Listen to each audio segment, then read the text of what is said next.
Throughout my 20s and 30s, and even like my late teens, there's a lot of advice that I was given that I think many would consider conventional advice. And listening to this advice, in my opinion, was one of the worst mistakes I ever made, arguably. Now, in this video, what I want to do is kind of just debunk some of these pieces of advice that I received, kind of get into my thoughts on them, explain why I think they're terrible pieces of advice, and just kind of give, I guess, a solution to each of these pieces of advice. Now, if you're watching this, these are things that I'm sure you've heard before. These are things that if you grew up in the internet era, like I did, I'm a millennial. So if you grew up in this era, I'm sure you've heard many of these phrases said at some point or another, whether in self-help books, whether from some guru on the internet, whether your parents may have said it. No matter what, if you're in your 20s or 30s or maybe even 40s, I'm sure you've heard these phrases somewhere. So I wrote these down because I didn't want to forget them. There's sort of 11 pieces of what I would consider, I guess, wisdom that I want to debunk and kind of get into in this video. So the first one, follow your passion. I dislike this advice so much, and I dislike it for a few different reasons. Now, usually when people say follow your passion, it's in the context of follow your passion because if you follow your passion, then the work you do while following your passion will be simple. It'll be easy. The money will come that way. I think the mindset behind this is appropriate. I think it makes sense from a logical standpoint. The issue with following your passion is, I'll say this. Throughout history, following your passion does not necessarily lead to you being able to pay the bills. I'm sure you've heard sort of an expression along the lines of, if your passion is underwater basket weaving, it's not in your best interest to follow that passion because there's no market for underwater basket weaving. Now, I think in the grand scheme of things, this is the case. The internet is a bit of a asterisk in that equation, I'll call it, because I think in the modern era, there is sort of a market for essentially anything from what I've seen. You can have any niche idea, any niche passion, any niche idea or topic or whatever interest, and there seems to be a market for virtually anything. So in some sense, I will say that advice of following your passion because it could be monetized isn't incorrect. The new issue I found with following your passion is that I think it benefits people to separate passion from profit. And what I mean by this is not everything in life needs to be something that you profit from. You don't always have to make money or monetize every little thing just because you think it can be monetized. I know recently I started drawing. One of my goals is to make a comic book. And I don't want to sell the comic book. I've said this before, but if someone offers me money to publish it, or if someone saw my comic idea and they said, hey, it looks cool, can I make a cartoon from this and I'll pay you for the rights to the cartoon? Sure, I would do it. But that's not the goal. The goal is to create art for the sake of creating art. It's for passion. The problem with, so people have asked me, do you want to try to monetize it? And I've said, no, that's not my goal. One of the reasons why I say this is because I don't want to make my passion into a job. And I tend to see that sometimes with people who have a passion, find that their passion can be monetized, and they pursue monetizing that passion. What happens is that over time, that thing that they're monetizing no longer becomes interesting. It no longer becomes fun or appealing. It just becomes another form of work. And I think one of the worst things you could do to yourself is take something that used to be a passion and turn it into something that you're doing solely for the sake of profit. I think once you get to that point, it becomes you get into a very depressing reality because the one or two things that may have been enjoyable to you are now things you do just to pay the bills. And so then there's that added pressure, there's that added stress that comes with it, especially if you're someone who maybe went all in. And I'll talk about going all in later on in this video. But if you're someone who went all in on your passion and monetizing it, I think you'll come to a situation where you'll find that your passion has become sort of your prison. And I think that's a end game that no one wants to arrive at. So this is why I think the advice of follow your passion is horrible advice in the grand scheme of things. Can it work for some people? Sure. But I don't think it's advice that you should actively try to pursue. The next thing, good things come to those who wait. I dislike this advice because I think this advice to me, the way I interpret it, basically says that if you have wishful thinking, good things will happen eventually. And I think from an objective standpoint, this is obviously not true. There are plenty of people that you see who just wish for great things to happen, And conclusively, those things that they've wished for never come true. So I think the idea of simply just wanting things to happen is unrealistic. I think in reality, in our current reality, at least as it stands, you need to put in active effort in order to make things happen. I do think that luck plays a role in success. I think it plays a massive role in success. Some people debate me on that, and that could be a video in itself if you're interested in that. But overall, what I do think is you need to sort of act your way into getting the goals that you want to happen. I've had this argument with people about things like prayer. Now, I'm not Christian. I'm agnostic. I'll be open about that, and I'm pretty open about it in general. I have nothing against Christianity or religions, but I've had many debates with people who are religious, specifically Christians. And what I've said to them is, to some degree, most Christians don't believe in prayer in itself. They've said, why? And I say, because in a scenario in which it were life or death, and you needed to pray your way out of a bad situation, when a solution was available, most people would choose the easily or readily available solution over prayer. Does that make sense? So for example, if you were sick, like deadly sick, and someone said to you, hey, I have this medicine right here. This medicine will cure you, guaranteed. You can take this medicine or you could pray. Most people would take the medicine. Even if the odds weren't that great, say there's a 50-50 chance that the medicine could cure you, people would still take the medicine over just prayer. Sure, they might still pray and have wishful thinking, but in the grand scheme of things, they wouldn't rely on the prayer to cure them. They would still take the medicine to cure them. Most people aren't that, I think, I won't say crazy, because that gives a bad connotation, but I think most people understand in the grand scheme of things that, I think on a fundamental level, most people understand that you need to take action and you need to be somewhat rooted in reality to make things happen. You need to kind of cling to reality in that sense. I know years ago, I think it was about 2017 or 2018, I was starting my first ever business. And initially when I made this business, it was called College Conqueror. It wasn't meant to be a business per se. My goal wasn't really to make money from it. It was genuinely to help people. The goal of College Conqueror was to put out resources, and kind of at this time I was at this point in my life where I was reading a lot of books, taking a lot of courses. And my thought process was, I'll take the books and the books I'm reading and the courses I'm taking, and I'll condense them into easily digestible pieces of content for other college and high school students to use in order to benefit their lives. And that was at its core what College Conqueror was.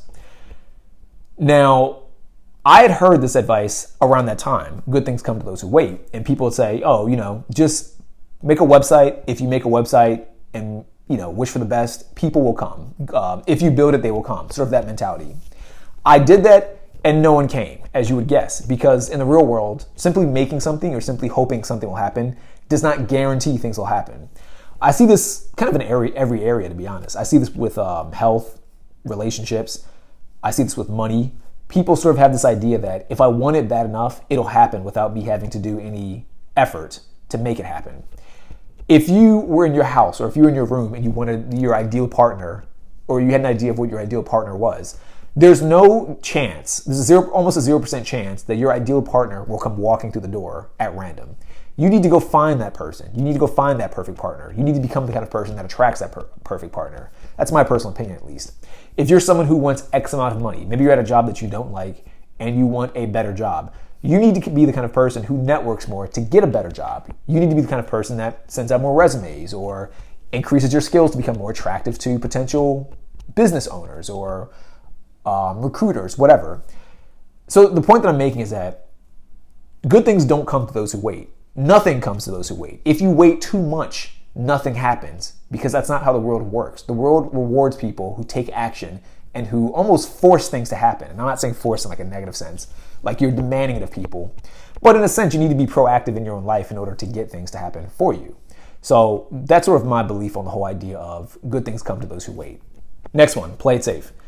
Play it safe is kind of a weird statement to me. It's a weird suggestion because I have mixed feelings about it. I do think that to an extent, you don't want to go too extreme with whatever goal or with whatever endeavor you have. Because obviously if you go too extreme, then that leads to failure. And if you fail too hard or if you fail too much, that'll increase the chance that you will never succeed, in my personal opinion. But I do think that on the opposite end, playing things too safe almost guarantees nothing will happen. It's similar to simply just waiting. Like, if you're the kind of person who, say for example, you want to attract a partner, about a decade or so ago, I used to date a lot. And this is kind of at a point where I was kicked out of college. I was trying to get into dating. I had never really actively dated a girl before, and I was really terrible at talking to women. So I went out of my way to practice talking to women.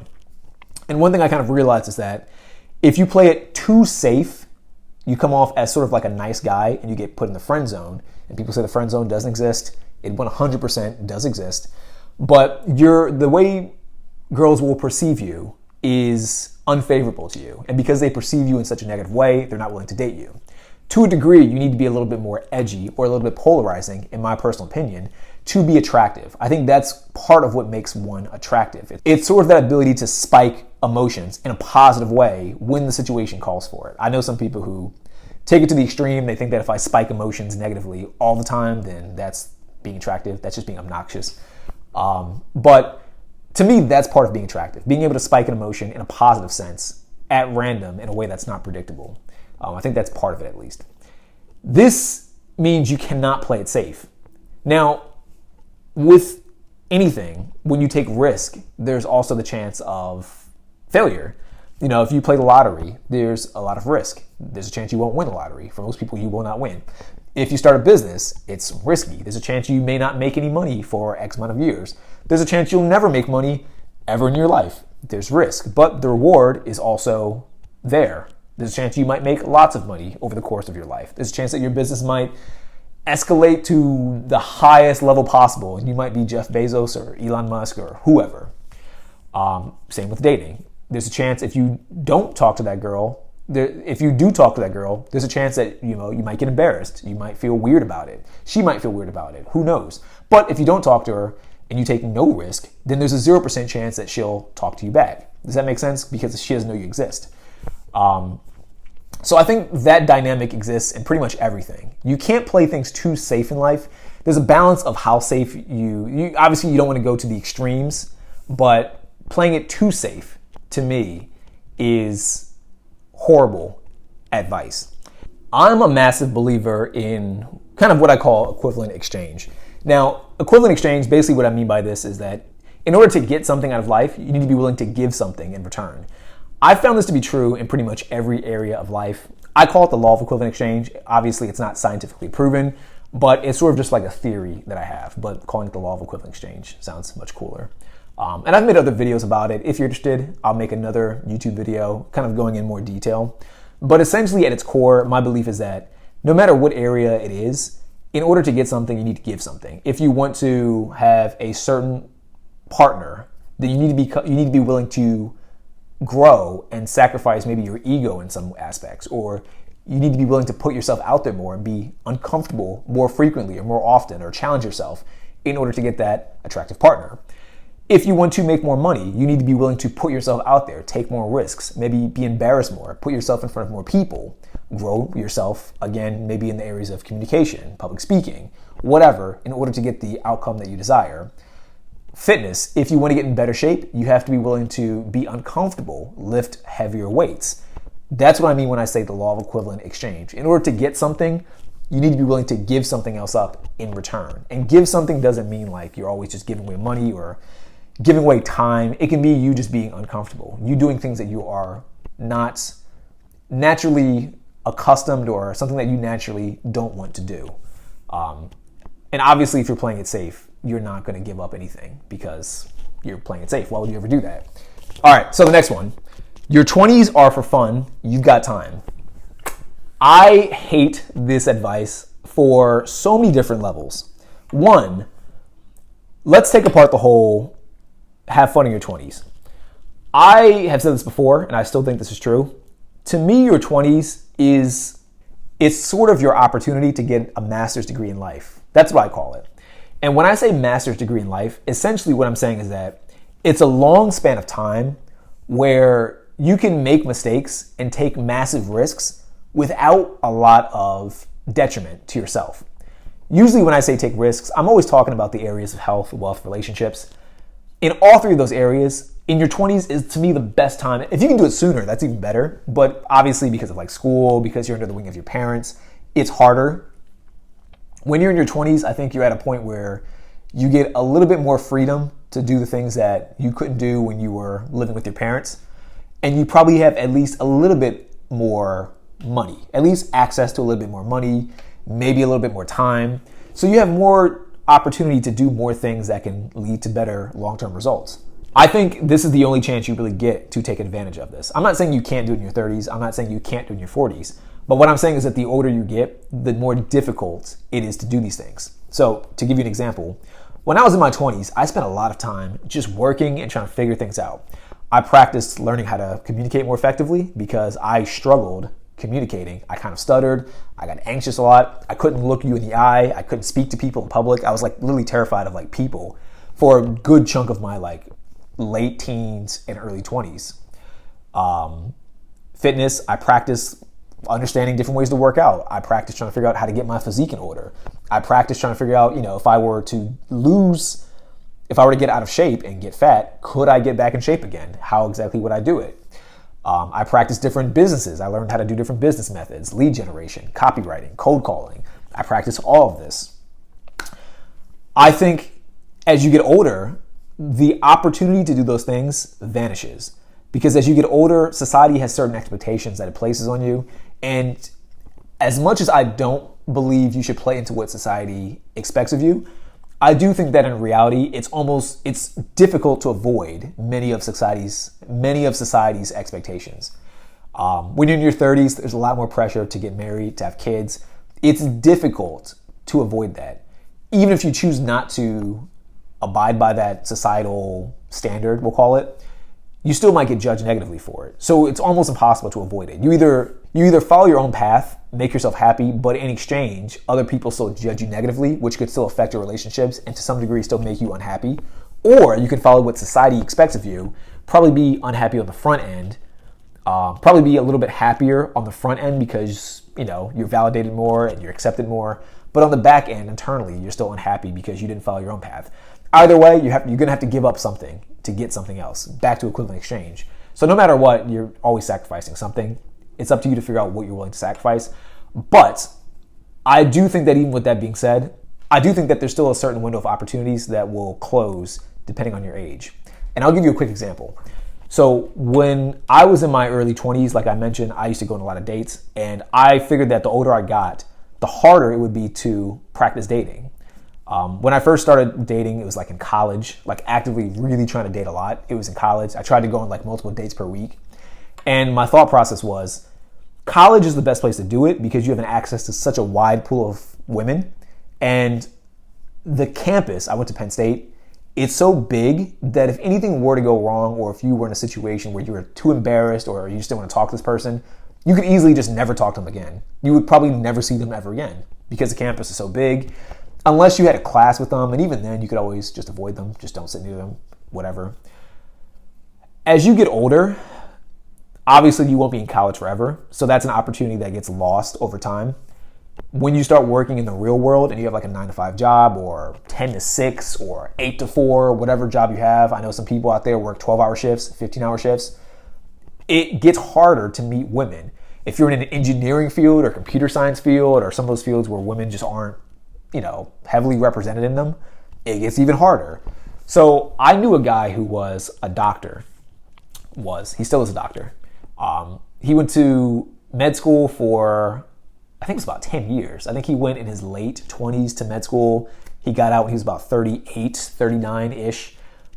He got married right away, and he talks about how he kind of regrets it, and he feels like he got married not because he really got to experience dating, but because he didn't really know how to date and he was afraid of being alone. So the only girl that was probably close enough to even accepting him was the girl he picked. Does that make sense?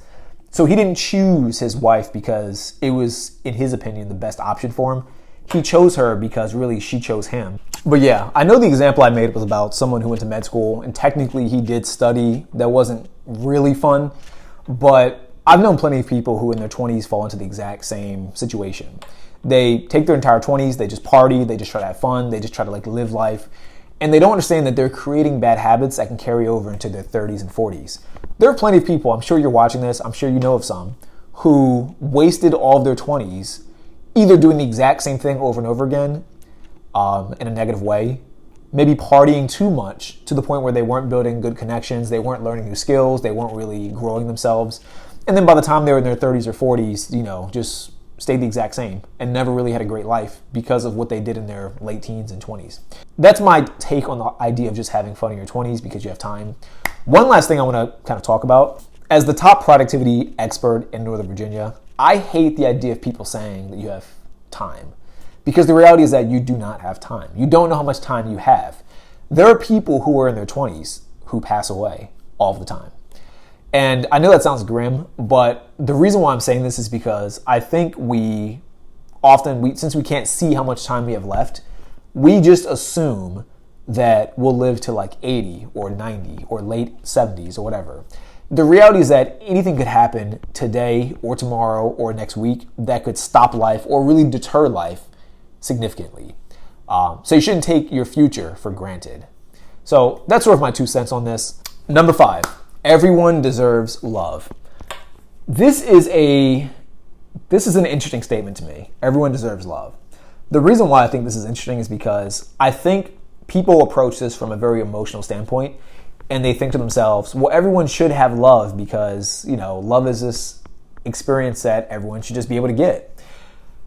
I think that love is sort of a powerful emotion. I think it's a very desirable emotion. And I think in life, when things are very valuable and when things are very desirable, you need to earn them. Love is not something that I think everyone deserves to have by default. I think it's something that people should learn to achieve or learn to get from self-development and self-growth.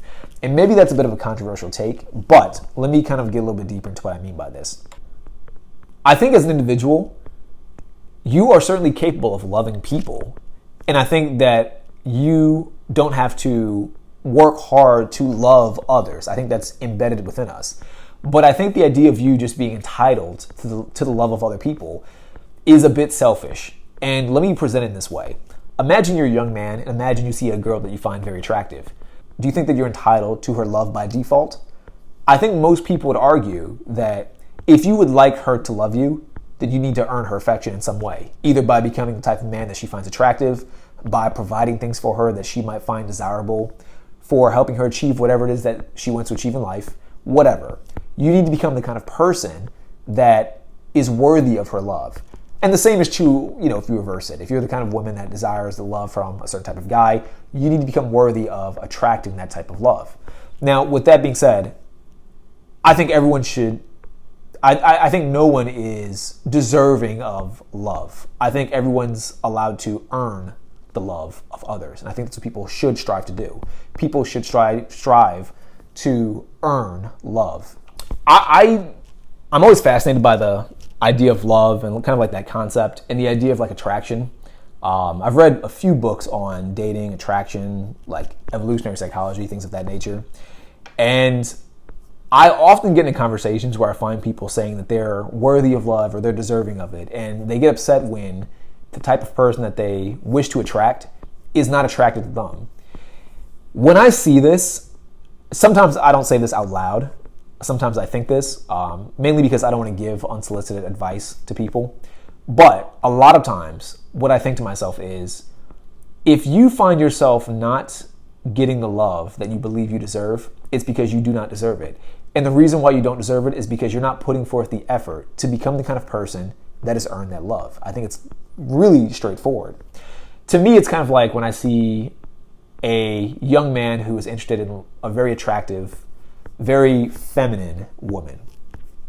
He'll complain that he can't get that type of girl, and yet he puts forth no work to become the kind of person that type of girl is typically attracted in. Perhaps she's vocally stated that she likes guys who are in a certain shape. This guy doesn't go to the gym. This guy doesn't want to stay in shape. Okay, well, she's not going to be interested in you. You're not worthy of her love. Not because you're low value as a human, but because you're just not on the same page when it comes to your values.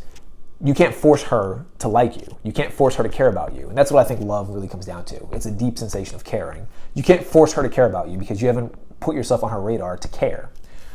She might like guys with a certain quality job. This guy might have no job. You're not worthy of her love. You're not worthy of her care. Again, the reverse is also true. I've seen plenty of girls who always say, men are scum, men are assholes, whatever. They can't find the right type of guy or the type of guy that's suitable for them. But then you see that what their daily actions are, and it's like, well, of course you're not going to find the type of guy that will take you seriously and respect you a certain way, because in his eyes, you're not worthy of that respect. You're not worthy of taking into high consideration. Essentially, you're not worthy of his love. I'm not saying that doesn't mean that you're not worthy of anybody's love, but you're not deserving of his love. So, I know that's sort of a case-by-case basis, but I think you can still extrapolate that point and essentially say that on even an individual level, no one's worthy, or no one is just deserving of love. Love is something that needs to be earned. All right, so next one. Work hard and everything will work out. I think that this is fundamentally a false statement.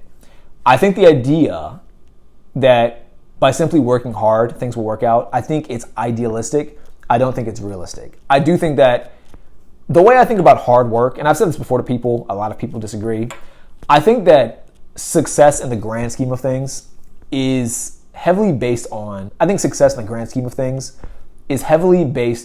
luck. And it's based on luck because probability, to me, plays a large role in one's success.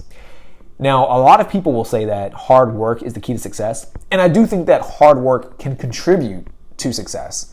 The way I see hard work in this whole idea of success is, to me, hard work is like changing the numbers on a dice. Let's say you roll a dice and your goal is to get a 6. If you do nothing at all, if you don't work hard at all, it's a standard dice. Every face has a different number, 1 through 6. So the odds are 1 in 6 that you'll get that 6. If you work hard, more 6s appear on the dice. Does that make sense? You work a little bit hard, maybe 2 of the faces are 6s. You've increased your chances. If you work really hard, 3 of the faces are 6s. I think if you work extremely hard, maybe 4 or 5 of the faces become 6s. And again, if you're trying to roll that 6 and that 6 is what gets you to success, then yeah, you've increased the odds of it working out favorably. But when you roll a dice, luck is still a component by default. Here's another example. You could be in a country where you are the hardest working person in the entire planet. But because you were simply born in this country, maybe in this specific village where there's no internet, there's no connections, there's no way out, there's no access to the outside world, then from the outside looking in, you are extremely unsuccessful and there's nothing you can do about it. Outside of maybe someone like Bill Gates or someone who's already rich or wealthy, caring enough about you to give you support, which is still luck. Outside of that happening, there's nothing you can personally do to change your circumstances.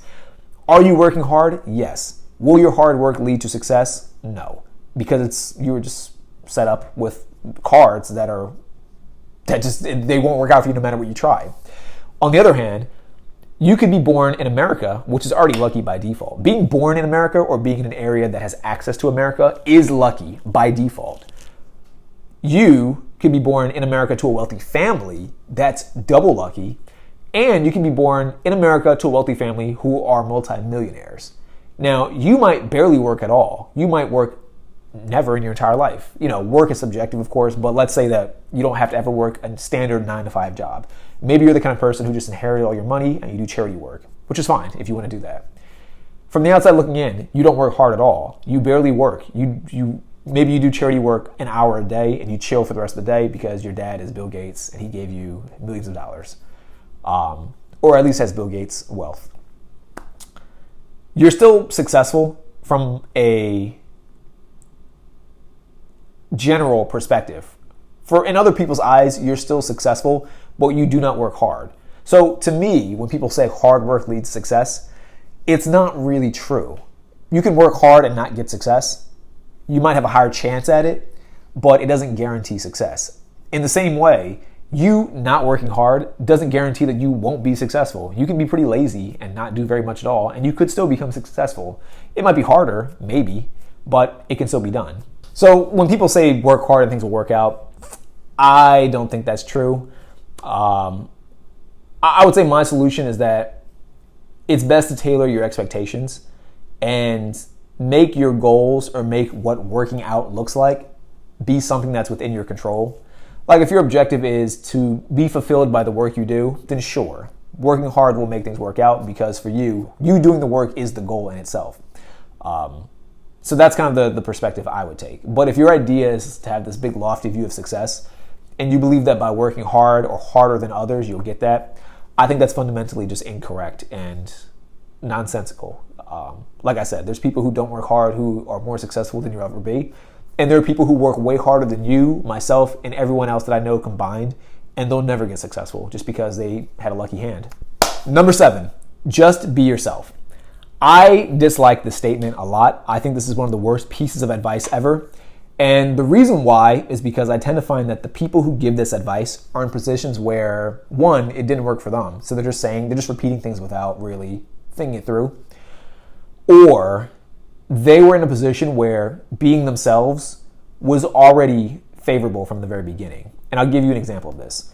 Imagine you were born handsome, wealthy, and around people of high status by default. Maybe your family is super wealthy by default.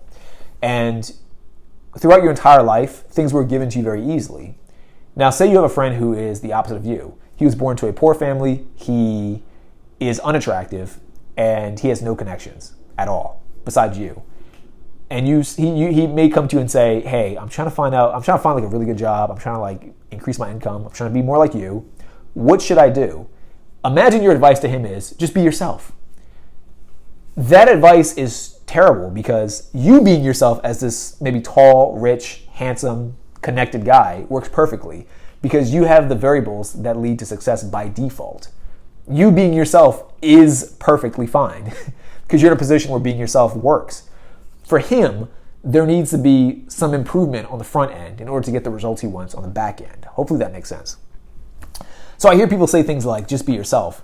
And to me, it's a bit of I don't know, it bothers me, because I feel like it's very juvenile type advice. There's not much thought put into it. When I've heard people say be yourself, what I've said in the past is, in order for you to take the advice of be yourself, you need to first become the kind of person that's desirable and attractive to more people. And then by doing that, only then can you start to be yourself to get the results you want. Does that make sense?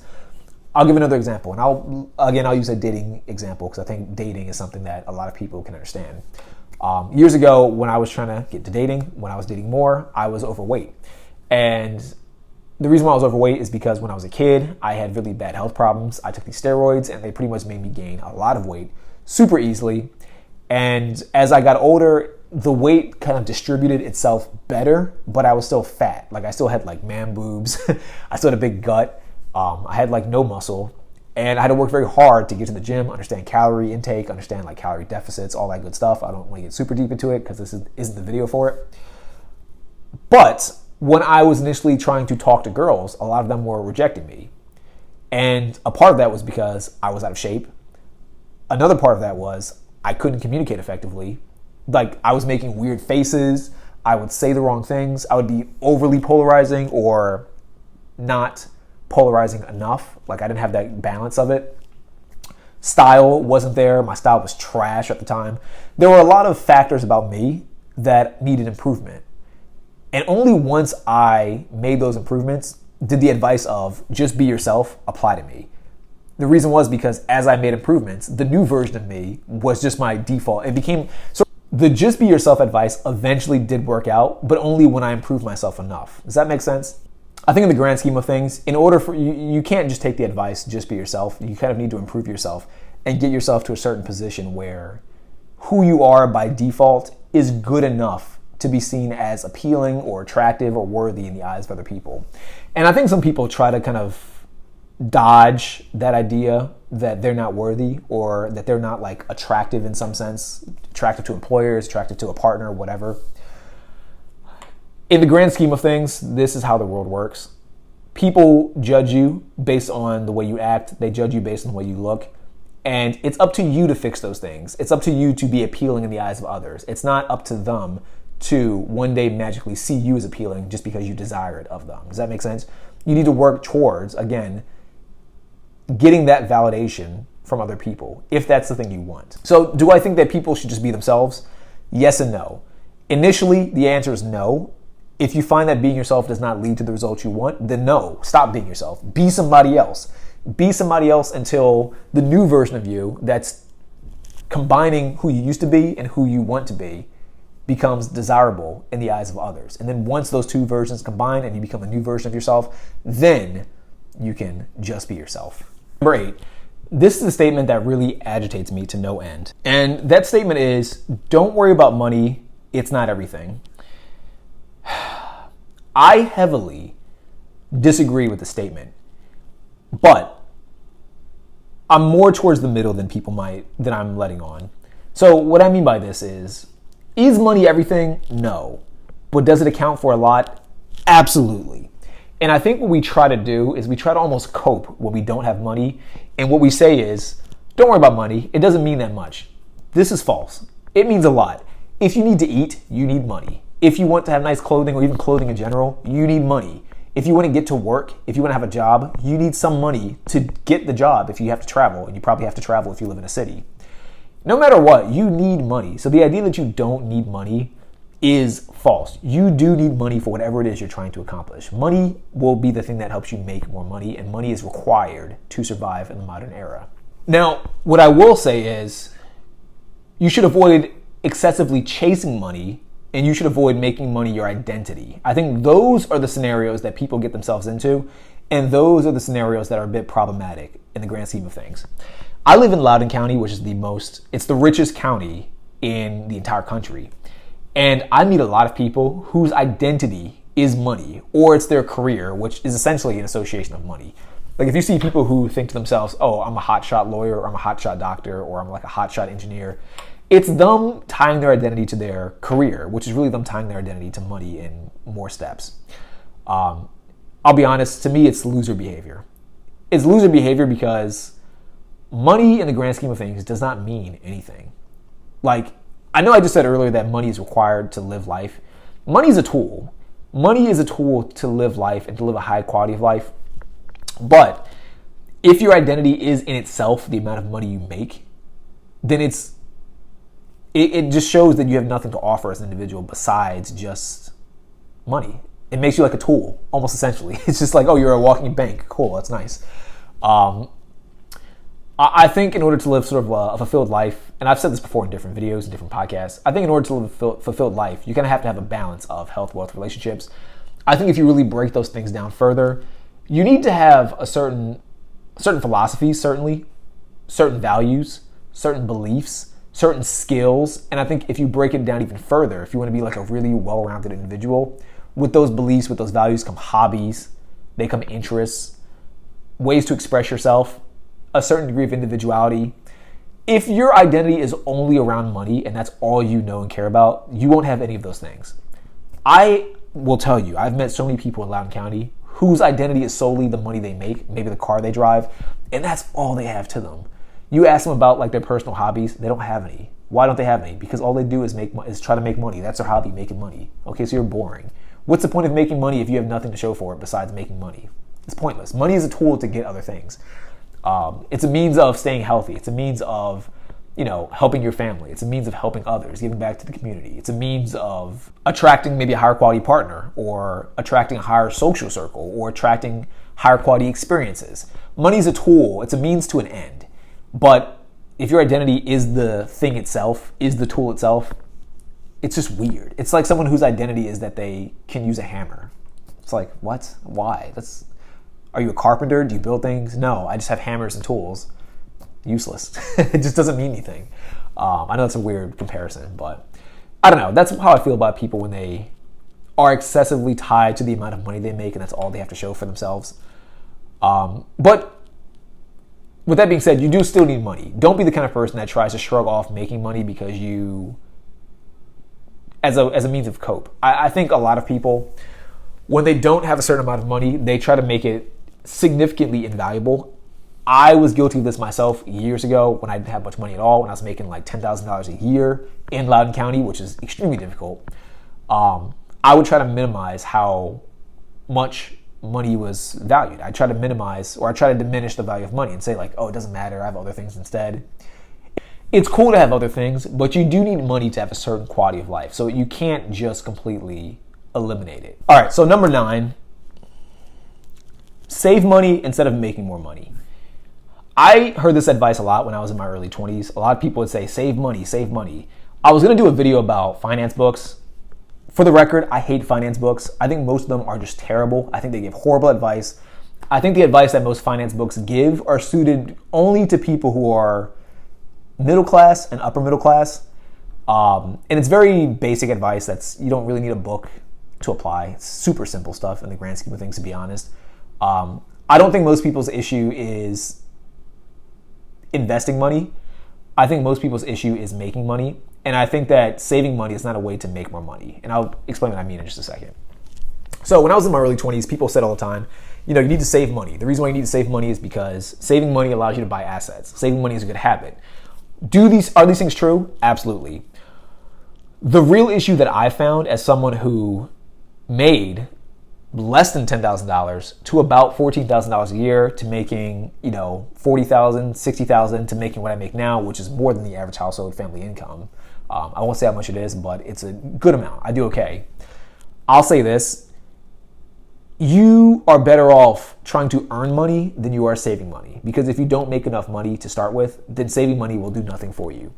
This is kind of a topic that I get very passionate about because a lot of people kind of huck this advice and they say, save money, save money. I think the reason why people give this advice is because it's easy to do in the grand scheme of things. Like, conceptually, it's simple. Spend less is essentially what saving money means. Spend less money, cut things out. The reality is that it's harder to find a way to make more money than it is to just cut things out. Like, cutting things out simple. Oh, don't drink coffee every day. Okay, sure. Conceptually, that makes sense. Easy enough. Just buy one less cup of coffee. Don't go to Starbucks today. Got it. But, and I don't want to make this to a finance video, so I'm not going to get super deep into it. But the problem is that if you're just saving money, you're still losing.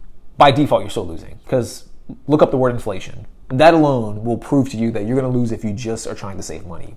So instead, what you need to be doing is you need to be making enough money to outpace inflation. And this is why the advice of simply just saving money doesn't work. I've had debates with people before, and I've said to them, take someone who makes $10,000 a year and imagine they save all of their money. Say they don't have to pay taxes. Say they can get food for free. Say they can get a rent for free. In order for you to do anything, really, let's say you want to buy a house. Let's be really simple and say the down payment for a house is $30,000. Let's make it simple. It would take you 3 years of saving 100% of your income just to afford the down payment. And that's assuming that inflation doesn't increase the amount of money that you would need for a down payment. That's assuming that everything stays the same for 3 years, which is probably not likely going to happen. It's probably going to increase. And that's assuming spending power is also consistent over 3 years, which it probably won't be. But assuming those things stay the same, it would take you 3 years to get a down payment for a house, and now you're back to zero. Now you still need money for the mortgage and everything else, all the other variables. Now, take someone who doesn't prioritize saving money, but they make, say, $100,000 per year, and they need to make, let's say, $30,000 themselves to get the down payment. They could spend half of their total income and still, in the same year, afford a house with money left over. They still have $20,000 left over. You shave their $100K income in half to $50,000. They put $30,000 down for the house. They still have $20,000 left over. It's just basic math.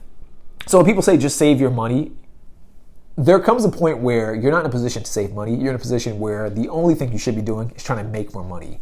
And I think if you apply that rule, no matter how much money you're making, you're always better off than worse off.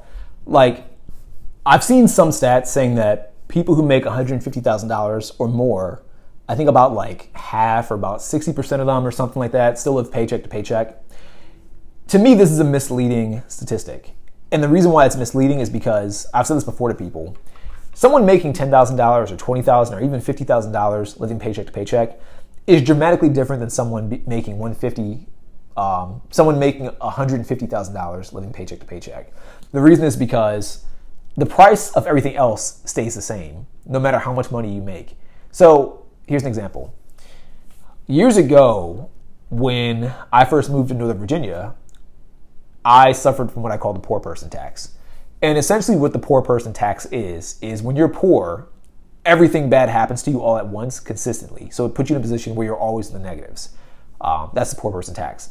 Or the longer you're in that poor scenario, the worse it becomes, because you're just getting lower and you're getting deeper and deeper into debt. So I'd have like, say, $20 in my bank account. I'd try to go to work.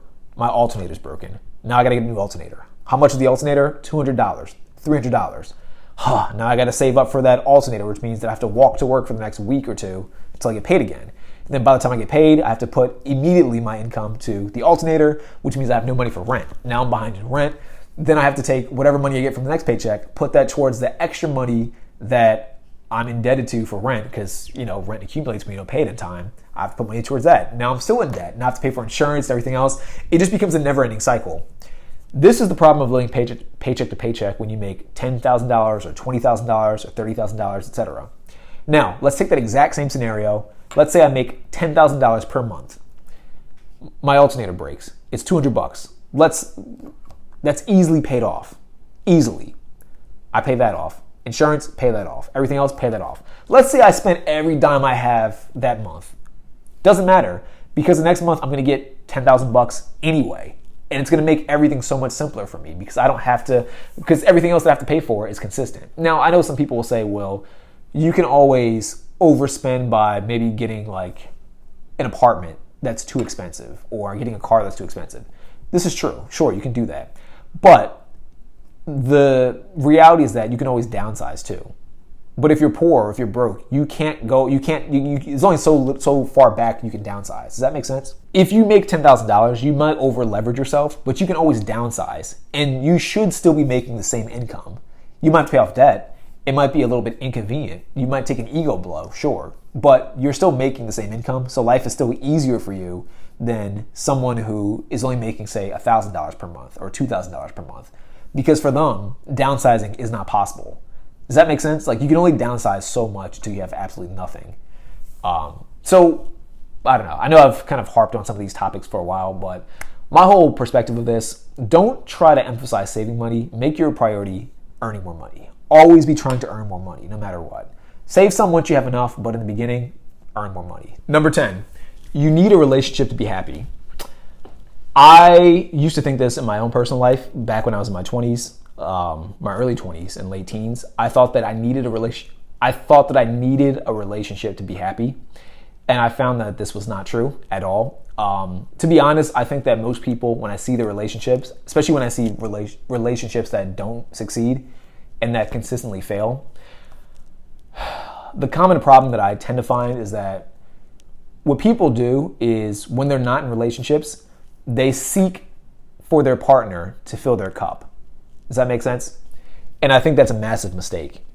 I think the best case scenario is for you as a single person, single, meaning not dating at all, to have your cup full from the start. Then once your cup is full, then you should be going out to date people. You can date casually, or you can date for a long-term relationship. But I think either of those things should only be done once your cup is already full. Then everyone else becomes just a benefit to your life by default. If you're a young man and you're trying to date women for, again, casual hookups or for a long-term relationship, my personal opinion, do neither until your cup is full. Develop yourself, get in good shape, make a certain income, have a good social circle. Once you do that, then you go out and date, because at that point, there's not much to lose. Does that make sense? So you go out, and if you find a partner, your cup's already at 100% full. So she might come in and she might add 30% to it, or 50%, or ideally another 100%, and everything's so much better. But I think what a lot of people do in the modern era is their cup is at like 10%, or it's at 0%, or 30%, and they're looking for a partner to fill the cup up the rest of the way. I think that's insanely selfish, in my personal opinion. I think if you're looking for a partner to fill your cup up, if you're looking for a partner to fulfill you or make you happy, you are extremely selfish. Because essentially you're hoping that someone else does the work for you that you should be doing yourself. So that's kind of my general advice for this. You do not need a relationship to be happy. I think all relationships, whether they're platonic, whether they're sexual, whether they're whatever, they should always be supplemental and complementary to your life. They shouldn't be a necessity. Hopefully that makes sense. Number 11, you have to be ready in order to start. This is false. You do not have to be ready to start. To be honest, I think that if you're waiting to be ready to start, you'll never start ever in your entire life. There is no point where you'll ever feel ready. I have mentioned this in Productivity Accelerator. This is not a plug, but this is something I've learned from Productivity Accelerator, and this is from me doing research on the idea of success and how to win in different goals. Science has essentially determined that the 3 strategies to win, no matter what your goal is iteration, grit, and consistency. And to kind of quickly sum those up, iteration, you need to be changing things up. You need to be making slight micro improvements to whatever it is you're doing in order to get the results you want. Grit, you have to understand that failure is going to happen. You will fail at whatever your goal is. You need to expect that, and you need to adapt when that failure comes. And understand that you have to play for the long term. Playing for the long term, that's consistency. You need to be consistent in whatever it is you're doing. You're going to try something. It's not going to work the first time. You're going to try the second time. It's not going to work. You're going to try it for 5 years. It's probably not going to work. It's you being consistent over a long period of time that's going to make the thing you want happen. So when it comes to the idea of being ready before you start, you'll never be ready until you start. Starting is you showing yourself that you're ready to begin. Does that make sense? I know years ago when I first wanted to start a business, when I was first trying to launch College Conqueror, I hesitated for a while because I did not like public speaking.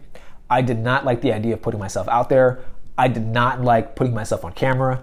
I thought people would judge me. I thought people would like make fun of me. I thought people would think I'm weird. And I didn't think I was ready. So for a while, for months, I didn't do anything. And even when I did start making like content, it took me a while to like really start trying to make content because I was still super nervous and super shy. Didn't think I was ready. And that was a massive mistake. I should have just jumped into it and realized that, one, all the fears I had were in my imagination. There might be someone right now who's watching this that wants to start a business and they're thinking to themselves, I don't want to start the business because I'm afraid of what people might think of me. This is what I've learned. No one gives a fuck about you. Literally, I know it sounds harsh, but you're gonna start posting content for your business. You'll get 0 views for the first couple videos. You'll get 1 or 2 views, and they might be people who glanced at it for 2 seconds and kept scrolling. No one's gonna care. So whatever you have in your imagination is holding you back. So I say this just because the idea of being ready assumes that you can predict the future, which you cannot. Like, you think you're ready to start a business when you have the right insights or when you have the right knowledge or when you know the right secrets, but because you haven't started, you don't know if you'll ever know the secrets. Does that make sense? Like, you can't know the secrets until you've already been in the thing to get the secrets. Hopefully that makes sense. I know that sounds confusing, but it's kind of like working out. Like, if you're someone who wants to get in better shape and you think to yourself, I don't want to go to the gym until I feel ready. How do you know when you'll be ready? What does ready look like to you? Does ready feel like motivation? Because you're not going to be motivated every day. Does being ready mean that you'll know every single workout, like every technique? But if you don't work out, how will you know the technique? Does that make sense? Does being ready mean that you'll understand diets? Well, in order for you to understand diets, you have to actually be on a diet and try to diet over a significant period of time. But in order to do that, to get the practical experience, you need to get started. You can't just look at theory. You need practice. And to get the practice, you need to do, which means you need to start. But if you're not ready to start, when will you be ready to start? Does that make sense? Like, it all kind of comes... So it almost becomes a contradiction in itself, like a paradox. So yeah, the idea of you trying to be ready before you begin is nonsense. Just jump in, if you have an idea, hop into it as quickly as possible. I tell people all the time, one of the best things you can do for yourself is implement this concept of what I call speed. Speed is essentially the idea of reducing the time between idea and execution. If you have an idea, just get started. I wanted to create a comic book. I'm not the best artist. I initially didn't think I was ready. And I had a friend of mine, he was like, dude, you're good enough the way you are, just get started. And it was true. Now, I'm still not a good artist, but I started creating my comic book. And you know what happens? Over time, I just become a better artist. And eventually I make the kind of art that I find to be good quality. But I wouldn't have made the improvements if I didn't try in the first place. So whatever you want to do, just get started. Just try. You don't have to feel ready. If you're in a position where you're debating if you're ready or not, you're ready. Just jump in. So we got 2 more. Number 12, burn the boats. Burn the boats is advice that I hear a lot, and I think it's some of the worst advice ever, and I'm going to be completely honest. I heard this advice a lot in my 20s. I heard this from different gurus on the internet. I heard this from people that I knew personally. When I was in real estate, when I first got into real estate, this one guy I met, I don't know his name. I met him once. The very first day I met him, he was retiring, and he was 70 something or late 60s. And he was saying to me, I was asking him, what's your advice for, getting started with real estate? His advice to me was, burn the boats, go all in. Horrible advice. One, because it's a bit subjective. What does that mean to go all in? Does go all in mean spend all of my money trying to market or advertise? Does go all in mean that I should quit my full-time job that's paying my bills and keeping me from being homeless to start this business? Does going all in just mean that I should dedicate most of my time to growing the business, or at least a significant portion of my time to starting the business? When people say go all in, they don't really define what go all in means. I say this because I've seen some people who say go all in, and then you look at what they did in their own lives, and you realize that they lied. They didn't go all in. They went 75% of the way in, which isn't all. All is 100%. It's oh yeah, I went all in. Oh, so what'd you do? I started a business when I was living at home with my parents, and I dedicated 100% of my time and energy to getting this business up and running. But you didn't go really all in because you had parents who were paying your rent and who were putting food on the table and who are still taking care of you. I pay for myself. I have bills to pay. I have my own car loan to pay. I have insurance to pay. I have healthcare I have to pay for. So me and you going all in are 2 very different things. If you go all in, you fail, nothing changes for you except you can just make another video for your YouTube channel. If I go all in and I fail, I'm homeless. So it's not quite the same thing. But I heard this advice a lot. And when I was probably I was probably 24, 25-ish, something around that time, I used to work at a law firm. And my friend and I, we had this marketing agency. It was doing pretty good at the time. We were making a couple grand, I think a month, getting some clients, getting some leads.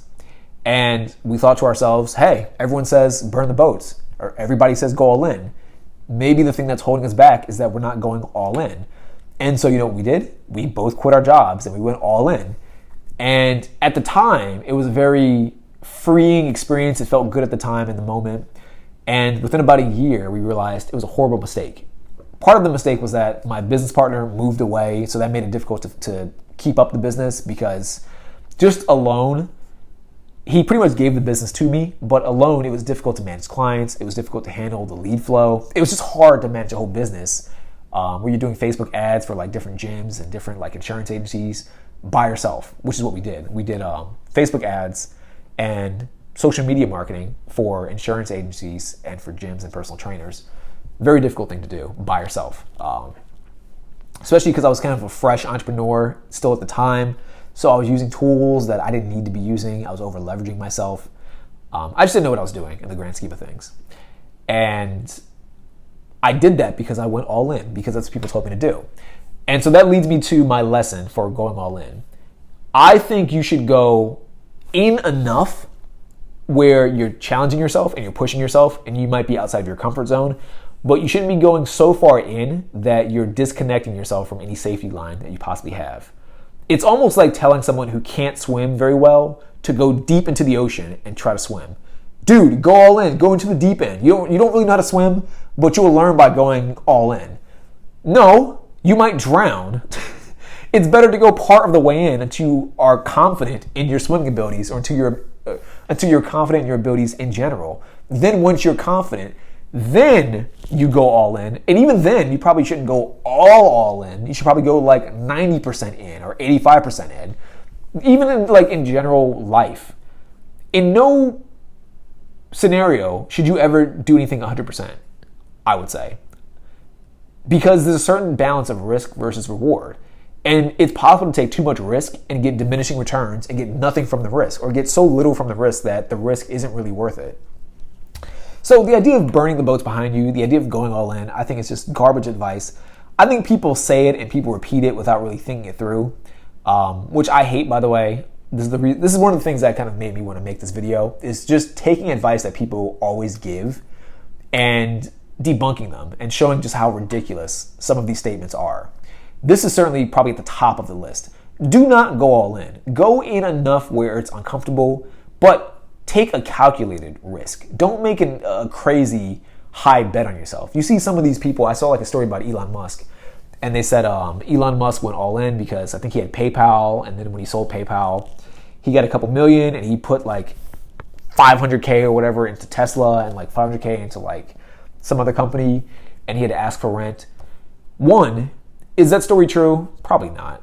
Elon Musk is known to embellish his stories a lot. He's known to just flat out lie. It's probably not even a true story to begin with.